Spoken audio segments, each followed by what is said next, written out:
You want to retire with dignity, but let's be honest, navigating the world of 401ks and retirement accounts can be confusing. Out of four mistakes to avoid when rolling over your 401k that I'll share with you, the last one personally set me back several $100s. 1, 2, 3, 4. This is StewardShift, a show that gives you the tools you need to get the most of your best resources: your money, your mind, your body, your time.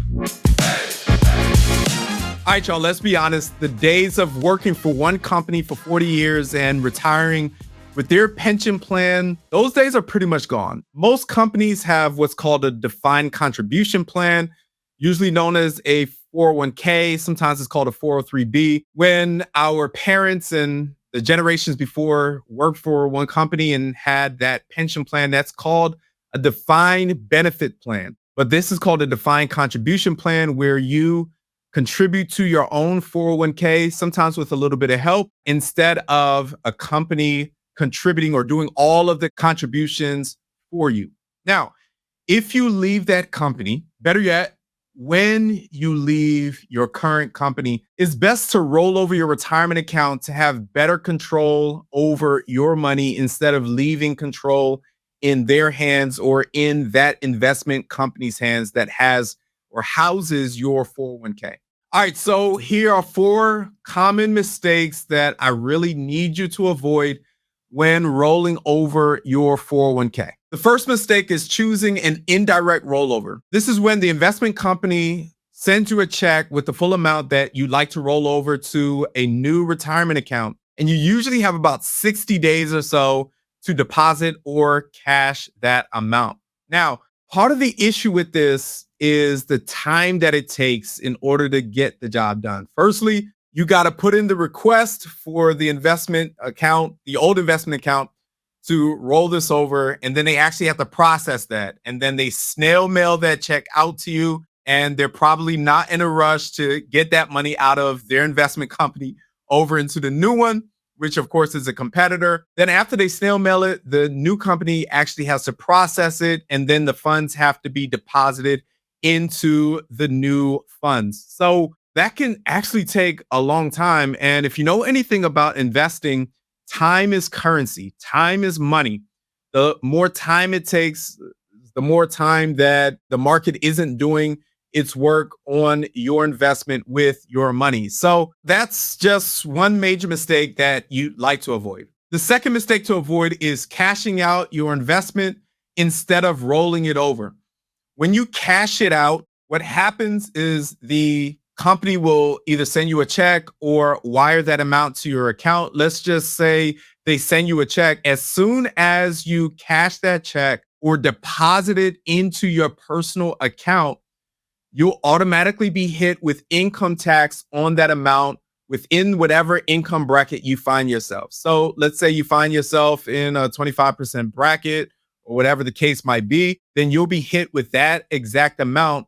And remember that whatever amount that gets sent to you, that will now increase your taxable amount for that year. So it's not like this will get taxed at whatever amount that your current salary is at. No, this will actually be counted as a salary, as part of your income, so that when your income gets raised, you may be bumped up into a higher income tax bracket, and you want to be very, very careful with that. Not only will you be liable for income tax, but if you're not of age for retirement, and this is coming from a retirement account, then you'll be hit with a 10% early withdrawal penalty. And last time I checked, that age is 59 and a half. There are some very few cases where you could do an early withdrawal at age 55. But for the vast majority of cases, that retirement age where you won't be hit with any penalties with that 10% early penalty is 59 and a half. So if you're not that age, I don't know, it doesn't really matter if it's by accident or on purpose, but you cash out or deposit your retirement account money from that other investment company, then you will definitely be hit with a 10% early withdrawal penalty on top of whatever income tax is on that full amount. This almost happened to my wife when she left an employer and she had a 401k. Actually, it was a 403b, but you get the point. It was a retirement account. she requested to roll that over directly to the new account. For whatever reason, something got lost in translation. And instead of sending that directly to the new account that she had, they sent her a check. Now, thankfully, we knew how to navigate that. So instead of either cashing that out or depositing that check into a personal account, this isn't free money. Instead of doing that, we just called the company and said, hey, we actually requested for a rollover. You sent us a check, and they did quickly get that taken care for us. A third mistake that you definitely want to avoid when rolling over a 401k and getting a new account is rolling over too soon. Now, this usually won't happen. Of course, time is money, time is currency when it comes to making sure that you actually do get things rolled over. But one of the exceptions for this is missing out on that last employer contribution if you get a year-end match. Now, employers do some things differently. Not every employer does the year-end match. Sometimes they match it dollar for dollar up to a certain percentage every month, or it could be quarterly. Different employers do it different ways. But if you have a year-end match, you want to make sure that you get that match for that particular year instead of rolling it over too early. So if you roll it over to the new account with that old account, if that doesn't exist anymore and that account is closed, then the employer will not match you dollar for dollar for what you had been contributing for that previous year. So you want to make sure, and actually, again, my wife recently switched jobs, and back in June, she switched to a new job. But as I looked into getting everything rolled over for her retirement account, I noticed that her old employer matched her contributions in the month of March. Now, as I'm recording, it's currently in the month of August. She left back in June. So we're going to be keeping that account open and not rolling it over anytime soon, not until next year, March, so that we can take full advantage of the couple $1,000s or so with the employer contribution match that her old employer will certainly give her, even though she's no longer an employee. Speaking of missing out, let me share with you how I missed out on gaining $332 in the market.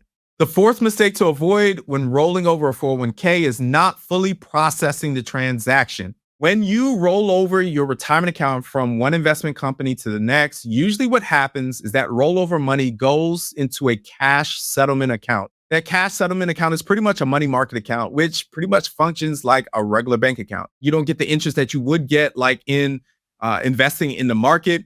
This is just an account that kind of houses it until you decide what you want to do with that money, what funds you want to invest it in, and how you want to handle it. So just a bit of a caveat. Yes, with investing, many times it is great to set it and forget it instead of looking at it every single day. The reason why is that investing is a long-term game, and successful investing is dependent on consistent contributions over the long haul. So sometimes you can drive yourself crazy, especially during a market downturn, by checking and checking and checking, and you see your money just going down and down and down. And so if by looking at it every day, you feel tempted to stop investing, or even worse, to cash out your retirement investments, then just stop looking at it. But when I rolled over my 401k into an IRA, I made the mistake of not fully processing the transaction, meaning that I had rolled it over and it stayed in a cash settlement account for 2 years. This is rolled over into one of those investment companies that I just didn't really check often at all. We have several investment companies that we have IRAs with, and we just kind of play around with several things with several companies just to kind of see how they function and see which one is best. So I had rolled it over into one that I just didn't really check like that. And during the 2 years that I had that money in there, and it really wasn't a lot, it was about $1,000 or so. But when that $1,000 was in that settlement account for those 2 years, it did gain $96 in a money market account just by way of interest accruing on that. But it wasn't anything close to the $428 that I could have gained in market gains throughout that 2 years. So $428 minus the $96 that it did increase through the money market account is $332.